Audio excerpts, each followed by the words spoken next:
There are a variety of financial terms that are commonly circulated in the media that you may have heard but don't really know what they mean. This is part 2 of my 4-part glossary of financial terms to help you understand what they mean.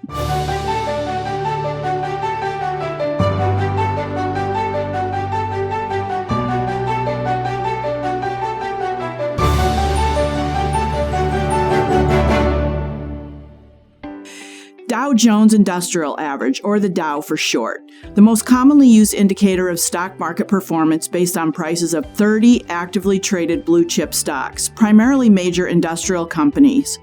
The average is the sum of the current market price of 30 major industrial companies' stocks divided by a number that has been adjusted to take into account stock splits and changes in stock composition. Equity fund, a mutual fund, collective fund in which the money is invested primarily in common and/or preferred stock. Stock funds may vary depending on the fund's investment objective. Federal Reserve Board, or called the Fed, the governing board of the Federal Reserve System. It regulates the nation's money supply by setting the discount rate, tightening or easing the availability of credit in the economy. Fund, a pool of money from a group of investors in order to buy securities. The 2 major ways funds may be offered are, number 1, by companies in the securities business. These funds are called mutual funds. And 2, by bank trust departments.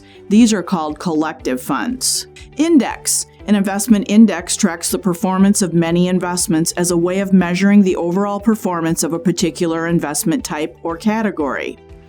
The S&P 500 is widely considered the benchmark for large stock investors. It tracks the performance of 500 large U.S. company stocks. Individual Retirement Account, or IRA for short, a tax-deferred account to which an eligible individual can make annual contributions up to $6,000, $7,000 for people over 50 for a catch-up contribution. This amount will change each year based on the government limits set. The contribution is put in before tax, gross tax deferred, and the amount withdrawn at retirement will be taxed at the current income tax rate. You've just watched part 2 of a 4-part series on my glossary of financial terms.